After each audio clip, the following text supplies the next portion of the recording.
Things that are considered by white people today to be reasonable, or at least within the realm of general discussion, are things which only 20 years ago would have been seen as hateful and stupid. You may think this is a wonderful thing, or that it's horrible and signals the end of the United States as we know it, at the least, and perhaps more than that. But whatever your opinion, here we are. I'm not trying to reduce everything to a single factor, and I'm aware of the if you have a hammer, everything looks like a nail problem, but my interest was piqued a little bit when looking at testosterone. So 1, testosterone is declining. This is fairly simple and not something I expect a lot of resistance on. From the paper, Secular Trends in Testosterone, Findings from a Large State-Mandated Care Provider. Looked at data from blood serum samples from Maccabi Healthcare Services, which services 25% of the population of Israel. From this, we see a 22-year-old in 2017 had roughly the same testosterone levels as a 37-year-old in 2007. A 30-year-old in 2017 has the testosterone levels of a 68-year-old in 2007. Next, the paper Decline in Serum Testosterone Levels Among Adolescent and Young Adult Men in the USA looked at 4,045 males from 1999 to 2016 from the National Health and Nutritional Examination Survey, and among other things, looked at their serum testosterone levels upon measurement. What they found was that testosterone was, for all similar age groups, about 83.9% in the 2015 to 2016 sample, as it was in the 1919 to 2000 sample when age is controlled for. So it seems to be fairly well established that testosterone is going down. What effects might this have? So, characteristics of high versus low testosterone. Well, first is honesty. From the paper, Testosterone Administration Reduces Lying in Men. From February 2020, the researchers took 91 subjects from the University Hospital at the University of Bonn in Germany. They divided them into 2 groups, one which got a testosterone supplement, one which got a placebo. The groups were then to report the results from the roll of a single dice in a dice rolling computer program. Very simple. Whatever the number on the dice was, that's how much money they would be paid in euros, except for a 6, which would give them no euros. The dice rolls were pre-programmed to follow a normal distribution. Additionally, the experimenters didn't know what the dice rolls actually were for any given individual, so any social expectation effects would be removed if the participants in the study knew that the observers knew what the dice roll was going to be for them. Now, these were the results for the placebo group and the supplement group. Perfect honesty would be if each group reported payoff frequency that was at 16.666 repeating percent, or 1/6 of the time for each of these values. All the bars should be the same size if the subjects were perfectly honest. From this, we know that about 79% of the testosterone group told the truth, versus 53.34% for the placebo group. If we exclude those who actually rolled a 5, as they would have no incentive to lie, we get 77.91% telling the truth from the testosterone group and 45.84% for the placebo group. So the testosterone supplemented group told the truth 32.07% more often in absolute terms, or at 170% the rate of the placebo group. In terms of total value, the testosterone group was paid 1.33 times as many euros as the actual dice would have paid out if they were reporting honestly, and the placebo group was paid 1.67 times as much. 45 minutes prior to testing, the testosterone supplement group had a blood serum testosterone level of 7.78 nanograms per milliliter, while the placebo group had 6.7 nanograms per milliliter. So an increase in testosterone of 13.9% corresponded with a 70% increase in telling the truth on a dice rolling experiment, or a 50.75% reduction in the amount of money ripped off. The ultimatum game. One experiment that tests both fairness and risk is the ultimatum game. In this game, there are 2 individuals. One individual is given, let's say, $10. He then decides how much to give to another person. If the other person rejects the offer, neither person gets anything. Say Bob gets $10 to play the game with and has to make an offer to Jim. If Bob offers Jim $4, which would leave Bob with $6, Jim can choose to accept the offer or reject it. If Jim rejects the offer, neither party gets anything. The paper, Prejudice and Truth About the Effect of Testosterone on Human Bargaining Behavior looked at what offers people made in the ultimatum game based on whether they had a testosterone supplement or a placebo. They had 121 women, gave half of them testosterone supplements and half of them placebo. So this is looking at the effect of testosterone on women. They then paired them off into groups and ran the ultimatum game with random partners, each woman doing 3 different trials. What they found was that the group that received testosterone offered on average 39% of the money, while the placebo group offered 34%. What some might find interesting was that the women who believed they were given testosterone offered an average of 31%, while those who believed they were given a placebo offered 39%. So the effect of belief was stronger than the effect of testosterone itself in this study, or at least the effect of the testosterone supplement that they were given. This unfortunately entangles the effect of testosterone with the effect of belief. In this case, any independent effect of testosterone will be dampened by the independent effect of belief. So the actual independent strength of the testosterone itself is going to be reduced because it's entangled with the effects of belief. The authors broke down the results by belief and actually having received the testosterone supplement. And this gives a visually clear indicator, in my opinion, of the independent effect of testosterone. Public goods game.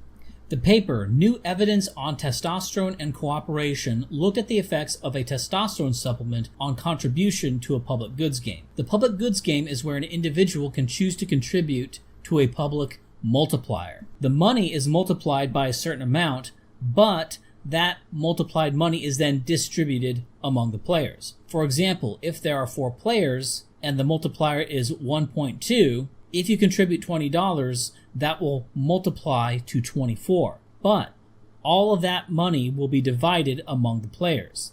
The above illustration shows the problem, which is that so long as the multiplier is less than the number of players, the optimal selfish contribution is 0. The paper in question gave some participants a testosterone supplement or gave others a placebo. The results were that those who were given the testosterone supplement gave more in the public goods game than those who were given a placebo.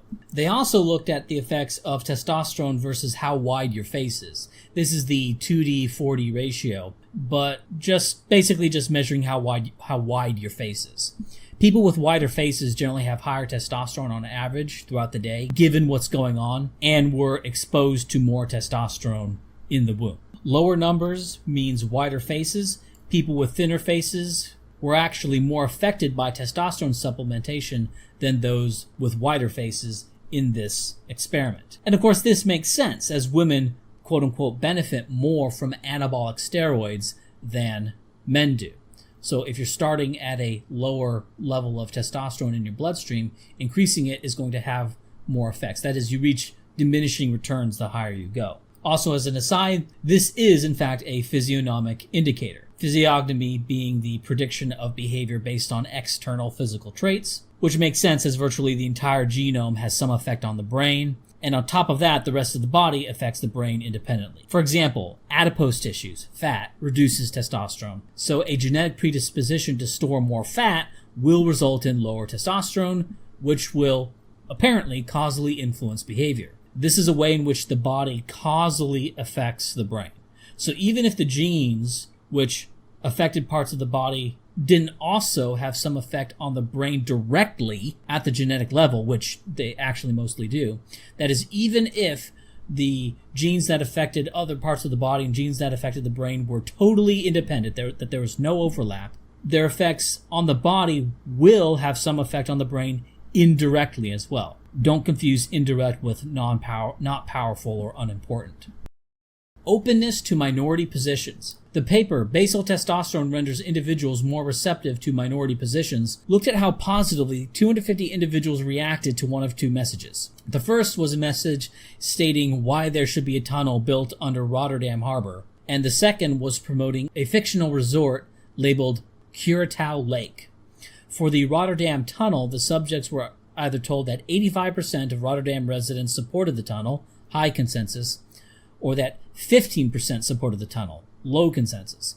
For the Curacao Lake Resort, they were told that either 86 or 14% of tourists agreed that Curacao Lake was a rewarding place to visit. After reading the messages and writing what they thought about, their testosterone levels were measured through their saliva. And here were the results. Thought valence is how positively or negatively the person rated the proposition. This was done by tallying up the number of positive and negative thoughts the person wrote down in response to the message. Obviously, this weights each thought the same, but you have to operationalize this somehow, and over the whole sample, this effect should be expected to wash out. And attitude, that's just how positively or negatively the person rated the statement about the Rotterdam Tunnel or how nice Curacao Lake was on, I think, a 1 to 10 scale or something. And of course, the results were that people with high testosterone were more likely to support the low consensus argument, not only in comparison to people with lower testosterone, but actually supported the statement more when it had low consensus than when the same statement had high consensus. At the right end of these charts are the individuals with the highest testosterone. And at the far right tail, you see low consensus crossing over the high consensus line, which means that at a certain level of testosterone, the fact that a position lacks consensus makes them more likely to agree with. Also interesting is that the lines cross sooner in the thought valence than with the attitude chart. And I have some speculation as to why that may be, which is that people with higher testosterone are searching for a way to agree with the low consensus position. That the consensus acts as a kind of psychological barrier to supporting something. And if you have higher testosterone, you have an inclination to seek the minority position, to seek the heterodox position.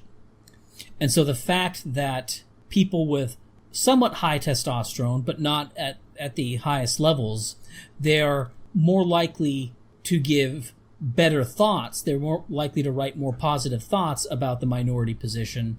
They're not as likely to then bite the bullet and say, I support the minority position. So it seems like they're trying to, basically they're mentally seeking, they're trying to support the minority position to get enough thoughts in their head to convince themselves enough to overcome the psychological barrier of a perceived consensus. And that's why I think the lines cross sooner in the thought valence category than in the attitudes category. However, that is just my personal speculation. That's not evidence in this experiment that I am describing. Okay, racism, quote unquote. There's evidence that people with higher testosterone express more quote unquote racist attitudes. Now, to clarification. First, racist attitude in practice means a negative generalization by a white person about any non-white group. Very rarely is it used in any other way, in any other direction. It's always about whites having insufficiently positive views about some other race. So, for example, if you have an insufficiently positive view of black people, that is defined as a racist attitude. Second, expresses is key. Higher testosterone in whites is not associated with more negative attitudes towards blacks according to implicit association tests. It is associated with more openly, explicitly expressed statements. Now, if you don't know what the implicit association test is, you can take a sample test. And it doesn't take very long on the internet. That will be linked in the description or inline linked in the article. The implicit association test is where on a computer you have to press a key for, say, black or white with various words and objects. So you would start by training muscle memory to press E on the keyboard for black and I on the keyboard for white. The next phase involves pressing those same keys for good or bad words. For example, the word failure, nasty, and selfish would be bad, and triumph, joyful, and kind would be good. Then you have two more phases where you would associate good words with blacks and bad words with whites, and then the opposite, good words with whites and bad words with blacks.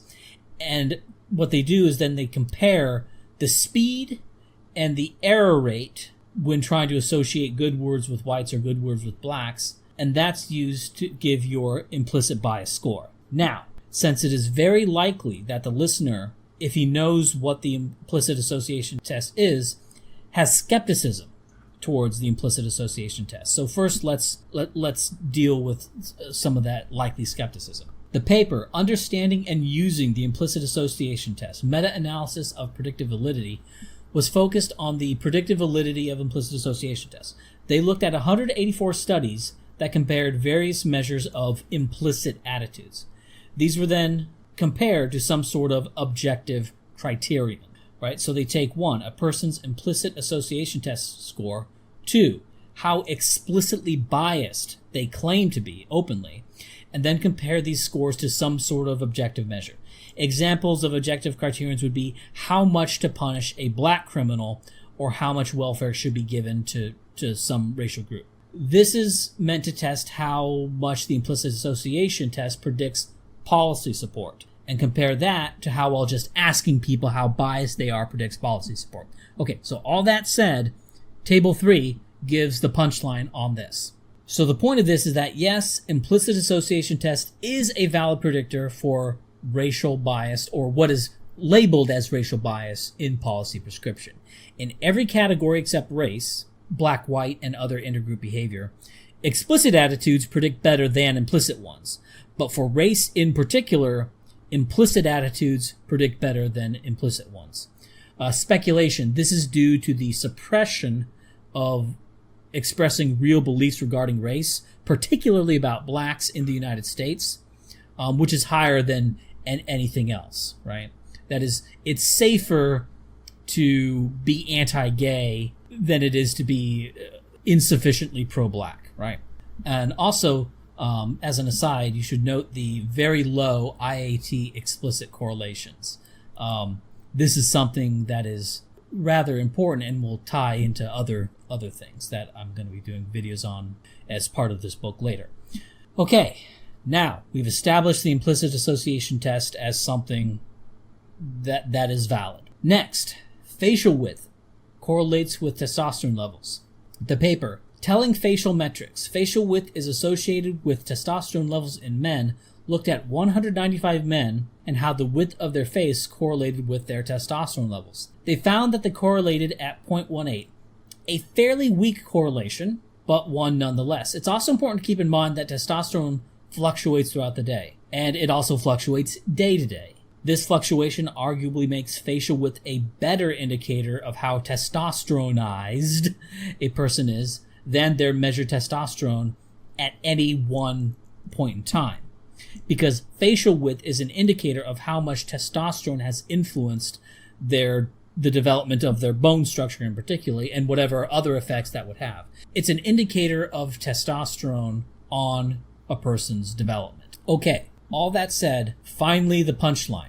From the paper, facial structure is indicative of explicit support for prejudicial beliefs. Question the idea that these are, in fact, prejudicial beliefs. They could very well just be accurate post-judicial beliefs, but they find that white males with wider faces are more likely to openly say what are called prejudiced things. But their IAT scores aren't actually any higher than people with lower testosterone, so that they're higher on the explicit statements, but no different on the implicit beliefs as captured by the implicit association tests. The correlation between facial width and explicitly endorsed racisms was 0.211. Just a reminder for what this means in practice. This means that a 10% increase in the percentile rank of your facial width, you will get a 2.11% increase in your racism rank. So, just for example, take a look at this picture. This is what they used in the one of the pictures they used in the paper. And this is, of course, an extreme comparison. But which one of these guys do you think is more likely to say not nice things about black people? This may sort of bug you because it's basically saying physiognomy is real, but, well, physiognomy is real. Why wouldn't it be? Another study conducted and talked about in the paper above was of external observers looking at the faces of guys who were asked, and they were then asked how racist these people were. And the external observers, without knowing the results, were asked to guess how racist the guy was by just looking at his face. And so here were their guesses. The evaluation of how prejudiced a person was based on what their face looks like, and then, that correlates with what their face looks like. Now, a 0.211 correlation may seem small, and around the average of population distributions, this probably won't be very useful as a predictor. But if you compared someone at, say, the 10th percentile of face wideness to someone at the 90th percentile, they would be visibly different, and the post-judicial predictions you would have about those guys would begin to kick in. That is, your own brain would look at these two guys, and even though you weren't consciously trying to make these associations, your brain is, right? And so you would then say, oh, this guy looks like someone who might be insufficiently positive about Jews or something. This is not something you had to be taught by anyone.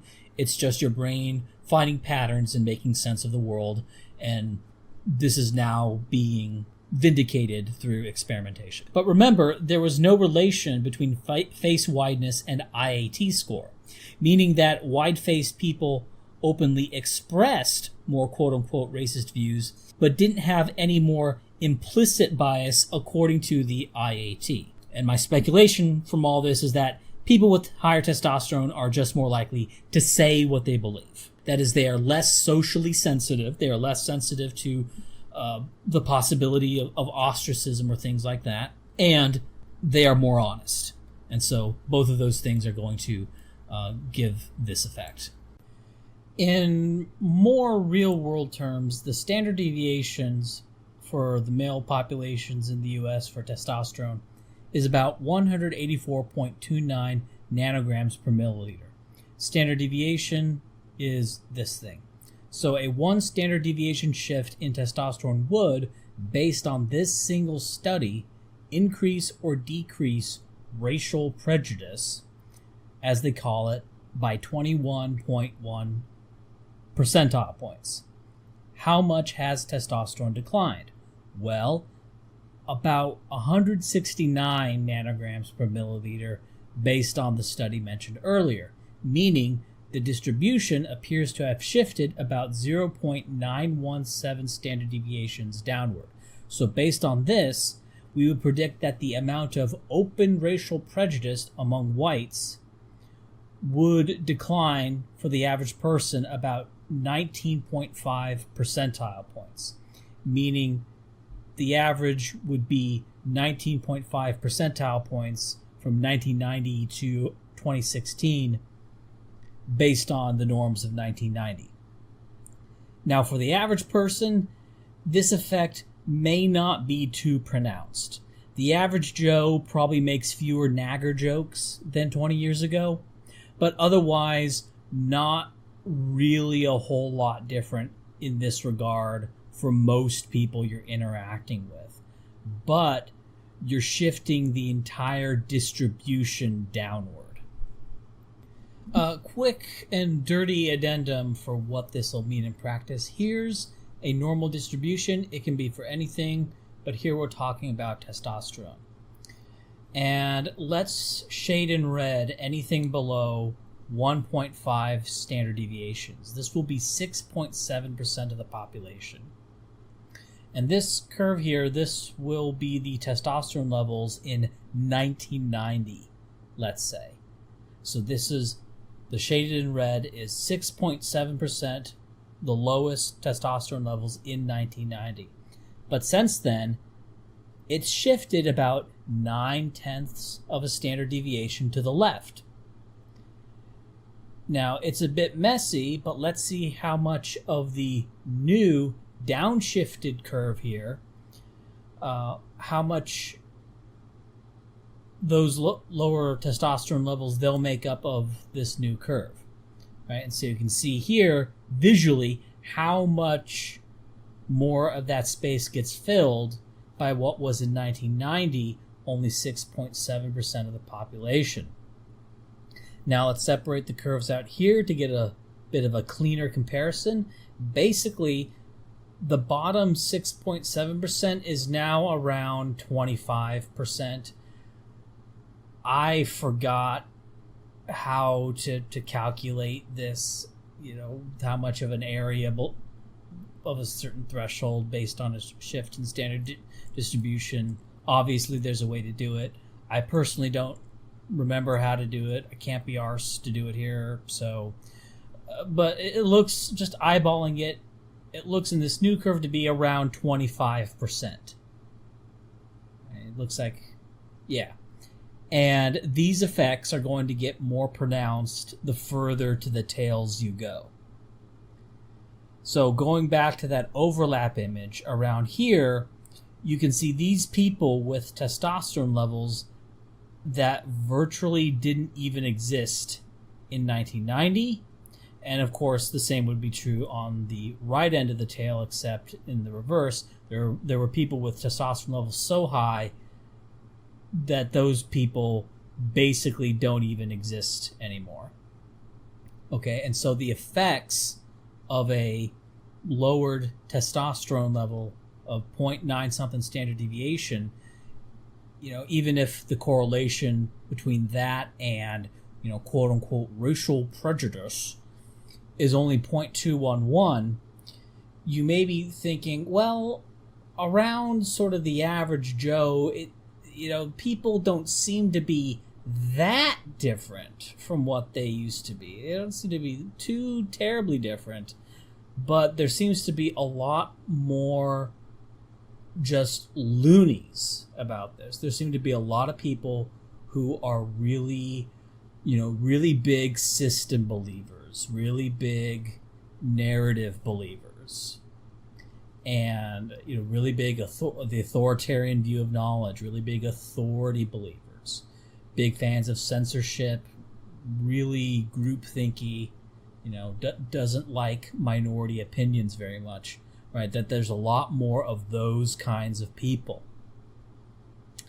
And this is sort of what you would expect given the tail effects, given just the explosion of the people who are like that. Even if the average is only going down, 19.5 percentile points along this curve,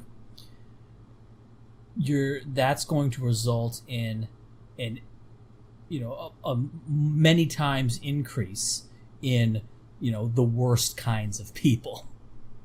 Bullying. The paper Androgen Dynamics in the Context of Children's Peer Relation looked at 80 boys and 71 girls in Canada aged on average 12 years and 7 months. They were asked in a fairly detailed way if they thought they had been bullied. And the paper describes a questionnaire and an interview, and it was very clear the authors wanted a firm definition of bullying and asked questions in a way so as to filter out either liars or kids who had a very loose definition. So this was a study that, at least at the way they describe their methods, was fairly extensively done, more well done than most studies. The researchers themselves assigned a value to the kids as being never bullied, occasionally bullied, or frequently bullied. They then took testosterone samples from saliva from all the kids throughout the day, and here were the results. So for boys, testosterone was highest among those determined to have been frequently bullied. For girls, it was highest among those determined to be never bullied, followed by frequently bullied, with occasionally bullied being the lowest. The paper, Male Testosterone Linked to High Social Dominance but Low Physical Aggression in Early Adolescence, looked at 178 boys from age 6 to 13 in Montreal schools. And they did this longitudinally. This was a long, ongoing project on this. Another very intensive, a lot of effort into this study. They compared peer-rated measures of popularity, measures of physical aggression, and then they measured the kids' testosterone levels at multiple times during the day. The obvious problem, of course, is aggression, as getting in a lot of fights or, lashing out against bullies can be confused for aggression. Teachers were asked to evaluate which boys got in a lot of fights but also which would try to instigate fights or try to intimidate the other boys. Unfortunately, the authors don't differentiate these three. So a kid who gets picked on a lot, and so as a result gets in a lot of fights, as a result gets lumped into the aggression score. If the idea that an academic would do something this silly seems unbelievable to you, I would recommend reading my first book. They do things that are this silly and this obviously silly, and they are as silly as they seem on a superficial level, right? When you look deeper, your superficial prejudices are confirmed that yes, they are making a very silly decision here. Okay. If the viewer thinks that a researcher, a professional person, wouldn't make an error this simplistic, it happens all the time. Now, the results, though, were that the boys who didn't fight a lot, they had the highest testosterone. And the boys who fought the most had the lowest testosterone. The highest testosterone was among those who are classed as highly anxious and being a low fighter. So kids who were fairly anxious but didn't fight had the highest testosterone levels. When viewed in the light of the previous study, where boys who were determined to be bullied the most had the highest testosterone levels, which in that study was not just focused on physical aggression, this seems to be the kind of person who got bullied. And while the second study conflated, intimidation and real aggression with just fighting overall in their overall aggression measure, it seems, in light of the previous study, it seems to imply that people who engage in bullying have lower testosterone, right? So isolated the error of sort of conflating aggression and, in my opinion, not properly differentiating real bullying from, a picked on kid lashing out. That seems like that could be a really big problem, but they still, it's separated out a little bit, even though both measures, like instigating fights versus just being in fights, that they are sort of lumped into a single measure, but you still have the instigating fights measure in there, right? And these results, in tandem with the previous study's results, together they point to bullying being a sort of lower testosterone thing. Especially if you think of bullying as being something that's done more in groups, this makes more sense in light of lower testosterone having less tolerance for minority positions. Okay, what would be possible outcomes of lower testosterone in a population? Now, I'm going to wax poetic and be a little bit more speculative here. Basically, in everything I write and do, I have the data and then I have the punchline. But I want to keep the punchline separate from the data because there's a chance the viewer will disagree with the punchline. And that will then cause them to question the data or think I'm cherry picking or misleading. And I will tell you, I am not intentionally cherry picking or misleading. If I am, in fact, misleading, I am also misleading myself. Okay, it is not, I am not being dishonest about this, though I may be wrong and have been before. So this is just a notification of the split from data to punchline, and you can agree with one but not the other. It is possible, right? You could say somebody is accurately describing something, but then in terms of his interpretation for what that means, that's influenced by all sorts of prior beliefs that I don't agree with, right? You can in fact separate the two, right? And in fact, I do this with research papers all the time, right? You can cite an academic's data, but you don't have to agree with their punchline, okay? So let's just keep those things separate. So at the start of this, we mentioned that there has been a steep decline in testosterone levels in the U.S. population. We didn't go into a lot of studies on that, given that this is something which there doesn't seem to be a whole lot of resistance to. I don't really have to persuade you that testosterone levels are going down. It's something rather simple, easy to measure, replicated all the time. So, I didn't spend a whole lot of time on that because there's no resistance on that. What would be the possible results of a general decline in testosterone across the entire population? Well, looking at these studies here, they appear to be less honesty, less contribution to the public good, more cutthroat negotiations, less generous deals in the ultimatum game, for example, more bullying in kids. It may be a little bit arguable, but the two studies combined seem to heavily imply that there will be more bullying in kids, and whatever the behavioral analog of that would be in adults. How do adults bully? Would we expect to see more of that based on this experimental data from kids? Right? Do we see adults engaging in quote unquote adult bullying behavior more? Is cancel culture that? You expect more groupthink, less interest in minority positions. Now, to people who haven't had a heterodox thought in their life, you may not be aware of just how hostile the world is becoming to minority positions. You know, like for example, if you think that fact checkers are a good thing, right? You may not be aware of how more groupthinky things are becoming. But yeah, you would expect that. But I'm going off on a little tangent here. You would expect more groupthink as a result of lower T, and you would also expect there to be less openly expressed bad beliefs, whatever those happen to be at your given place and time. Now today, that means a bad belief is saying like, oh, I don't think black people are oppressed. I think the inequalities are down to genetic differences. That would be a bad thing to say. In fact, it is against YouTube's terms of service to openly say that, right, as if you believe that in a video on YouTube. So that would be a bad belief. Middle Ages, a bad belief would be like denying the divinity of Christ or something, right? So different places and times, but if you have lower testosterone, you would expect there to be fewer openly expressed, defiant statements and stuff. But the thing is, this lower openly expressed bad beliefs, quote unquote, this can sort of be seen as a result of just less honesty in general. Now, some of these traits here, they feel like they may go together. For example, bullying and groupthink certainly feel like they go together. But certainly the United States, across all institutions, has clearly become more censorious.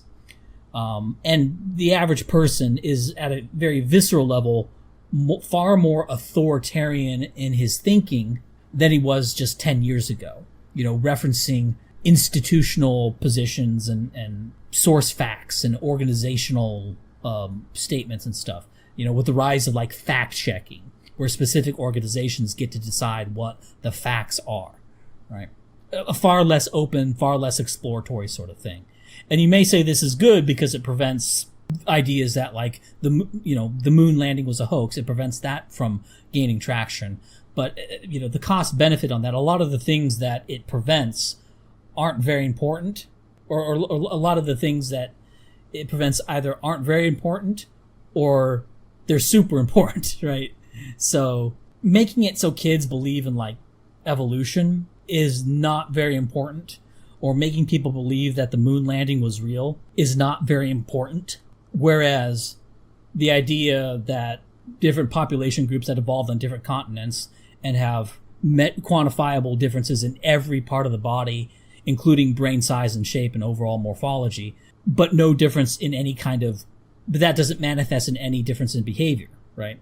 That is a very profound belief and has profound implications on things like immigration and what you think are the causes of inequality. And so that is a very important thing on which discussion is being shut down. So the upside is kind of trivial, right? Like getting people to stop believing in the moon landing or UFOs or whatever, that's not very important. Whereas the topic of race differences is extremely important and has life or death consequences on your civilization depending on what the truth is, and the truth itself is going to matter whatever you think about it, right? You can't just wish happy thoughts on that, on this issue, or what you consider happy thoughts on that issue and have the effects go away. But anyways, certainly testosterone has gone down, and certainly we should expect there to be some change in the way people act and what they believe as a result of that. And the changes are viscerally apparent in the world, appear to be in line with what these studies say are the results of low testosterone.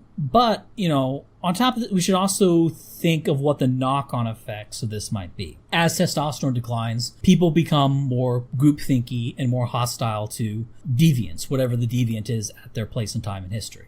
Today, deviant really only means not having a sufficiently positive view of one of the privileged demographics. Blacks and Jews primarily, and to a lesser extent other brown people, and of course the sort of fabricated privileged groups like transsexuals, homosexuals, right? Things that are kind of a result of choice then make them a privileged group, which then you then have to be positive about them. So you're kind of burning the candle at both ends, right? Because people are, first of all, far more sensitive to consensus and to perceived authority as a result of low T, right? If assuming this, what I'm saying here is true, like assuming my interpretation of the data is generally true, people are far more sensitive to consensus and far more sensitive to perceived authority. They're less likely to be sort of thinking for themselves with all the terrible and great dangers that might entail. So you have people who are already going to be less resistant to shunning and social pressure. And those people are probably going to engage in more shunning themselves. And they're going to shun harder, right? So on the one hand, you have an increase in shunning. You're going to have an increase in shunning behavior, and you're going to have a population that is less resistant to it. So it doubles, right? And then, of course, this also moves the needle over time, creating a new kind of mental status quo with all the psychological inertia bias that has.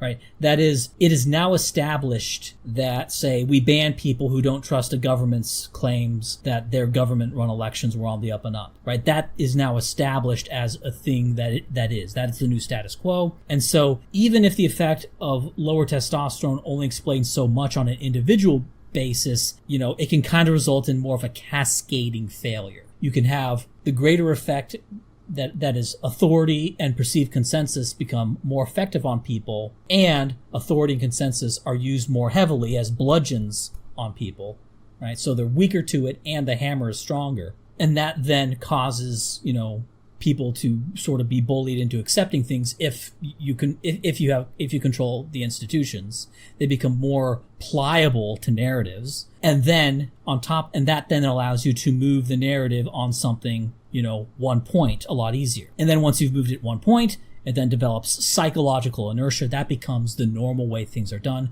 Then you move it a point again, point again, a point again, a point again. If you can walk a mile, you can walk 5 miles. If you can walk 5 miles, you can walk 10 miles. If you walk 10 miles, you can walk 100 miles, right? All that said, let's back up and avoid reducing everything to testosterone. It appears to be a factor. It appears to sort of explain things in the direction of the way society is going. But things like the demographics of the elites, quote unquote, can be another. Elites being like people who are in managerial positions in big companies, universities, government, social media sites, like the functional elites. What their demographic makeup is, that can be another, right? So I'm not saying that this testosterone thing is the end all be all. You should always be on guard for, if you have a hammer, everything looks like a nail. If you know about testosterone, everything then gets explained in the context of testosterone. So always be careful about that. Be on guard for that. But also, like, if this narrative becomes kind of popular and people say this more and more, just sort of prepare your mind for debunking, right? It's going to be quote unquote debunked. Fact checkers are going to debunk it. So just understand that's how this works. That always happens. So just understand that just because some site or fact checker or some guy's blog or whatever says this is wrong doesn't mean there isn't another rebuttal to the rebuttal, right? Or that there isn't, that like, oh, this was then shown to be wrong. That's it. That's the end of the story, right? It goes in rounds. Okay, things go in rounds. There's levels to arguments, right? But yeah, that's it. That's what I think about the effects of testosterone. I'm not quite clear on the overall magnitude of testosterone in isolation. It appears to be working with a lot of other things that's going on, which is then leading to the cascading failures that we see playing out.